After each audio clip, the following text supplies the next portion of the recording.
반갑습니다, 여러분. 2026년 4월 2일 목요일입니다. 오늘은 리플 보겠습니다.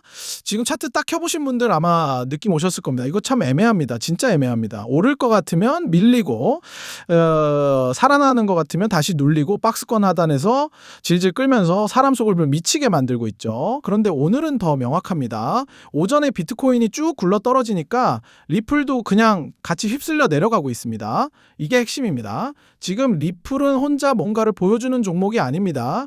그냥 비트가 재채기하면 같이 감기 걸리는 종목이 됐습니다. 그러니까 여기서 괜히 리플의 희망회로 돌리면 또 당합니다. 지금 많은 분들이 이럴 겁니다. 아니, 리플은 원래 체급도 있고 기다리는 사람도 많고 한 번만 불 붙으면 시원하게 가는 거 아니냐? 맞습니다. 원래 그런 종목입니다. 그런데 그건 시장이 좋을 때 이야기입니다. 지금은 시장이 안 좋습니다. 지금은 뭐가 문제냐면 비트가 방향을 확실하게 못 주고 있고 알트 전체도 자기 힘으로 가는 종목이 거의 없습니다.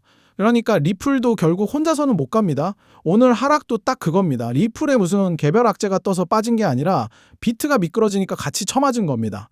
이런 장에서 제일 위험한 생각이 뭐냐면 리플은 언젠가 가겠지, 이 생각입니다. 언젠가는 갈 수 있습니다. 근데 그 전에 내 계좌가 먼저 개박살 날 수 있습니다. 그래서 지금은 꿈보다 대응이 먼저입니다. 차트 보시면 더 열받습니다. 박스권 하단에서 계속 놀고 있죠. 위로는 뚫는 척합니다. 그런데 막상 가보면 힘이 없습니다. 왜 힘이 없냐? 거래량이 폭발적으로 붙는 것도 아니고 누가 미친 듯이 받아먹는 흔적도 약합니다. 그러니까 이건 강한 종목의 쉬어가기라기보다 약한 종목의 버티기입니다. 딱 죽지는 않았는데 그렇다고 시원하게 살아나지도 못하는 상태입니다. 이런 자리가 진짜 사람 멘탈 털립니다. 왜냐면 오를 것 같아서 못 팔고 그렇다고 자신 있게 물타기도 무섭고 결국 아무것도 못하다가 시간만 가거든요. 지금 리플이 딱 그런 자리입니다. 그리고 여기서 꼭 보셔야 하는 게 있습니다. 박스권이란 말 듣고 안정적인가 보다 이렇게 생각하시면 안 됩니다. 박스권도 종류가 있습니다. 지금 리플은 어느 쪽입니까? 아래입니다. 하단입니다. 계속 아래쪽에서만 비비고 있습니다. 이건 뭐냐? 위로 갈 힘보다 아래로 밀릴 위험이 더 크다는 뜻입니다. 쉽게 말해 누가 올려놓으려는 의지보다 위에서 나가려는 사람들의 압력이 더 강하다는 겁니다. 그래서 저는 이걸 좋게 못 봅니다. 그냥 박스라고 다 같은 박스가 아닙니다. 하단에서 질질 끄는 박스는 보통 사람 기대감만 끝까지 뽑아먹다가 마지막에 아래로 한 번 더 빼는 경우가 많습니다. 오늘 오전 움직임도 그래서 중요합니다. 비트가 한번 아래로 미끄러지니까 리플도 가차없이 같이 밀렸죠. 이건 리플이 지금 독립적으로 못 움직인다는 증거입니다. 비트가 멈춰야 리플도 멈추고 비트가 살아나야 리플도 겨우 따라올 수 있다는 뜻입니다. 그러면 여기서 답이 나옵니다. 지금 리플을 믿고 길게 들고 가는 전략은 별로라는 겁니다. 왜냐하면 리플을 사는 게 아니라 사실상 비트 하이 버전을 사고 있는 거니까요. 그런데 비트조차 불안정한데 리플을 길게 들고 있는 건 솔직히 너무 비효율적입니다. 이럴 때는 한 번 더 밑으로 눌릴 가능성 열어놓고 그때 짧게 잡아서 반등 나오면 빠르게 먹고 나오는 쪽이 훨씬 현실적입니다. 여기서 또 많은 분들이 착각하는 게 있습니다. 리플은 재료 많은데 왜 못 가냐, 이런 질문이죠. 맞습니다. 리플은 늘 재료가 있습니다. 기관 이야기 나오고 결제 이야기 나오고 법안 이야기 나오고 네트워크 사용량 이야기 나옵니다. 그런데 시장이 그런 재료를 당장 가격으로 사줄 분위기냐? 그건 전혀 다른 이야기입니다. 지금 장은 좋은 뉴스 하나 떴다고 다 같이 박수치면서 올려주는 장이 아닙니다. 오히려 좋은 뉴스 나와도 그래, 그래서 지금 사라고 하고 팔아버리는 장입니다. 그러니까 지금 중요한 건 이야기보다 자금 흐름입니다. 지금 실제 돈이 어디로 가느냐, 이걸 봐야 합니다. 그런데 지금 리플은 그 돈이 미친 듯이 붙는 종목이 아니라 비트가 흘리면 같이 흘리고 비트가 숨 쉬면 같이 따라 숨 쉬는 정도입니다. 그럼 방향은 명확합니다. 길게 볼 이유가 없습니다. 그래서 저는 지금 리플을 이렇게 봅니다. 여기서 억지로 희망 가질 자리 아닙니다. 그렇다고 완전히 끝났다고 손 놓을 자리도 아닙니다. 한 번 더 밀릴 가능성을 열어두고 그때 제대로 잡아서 짧게 반등 먹고 나오는 자리입니다. 지금 장 자체가 횡보장이라 길게 들고 있으면 수익도 안 나고 멘탈만 닳습니다.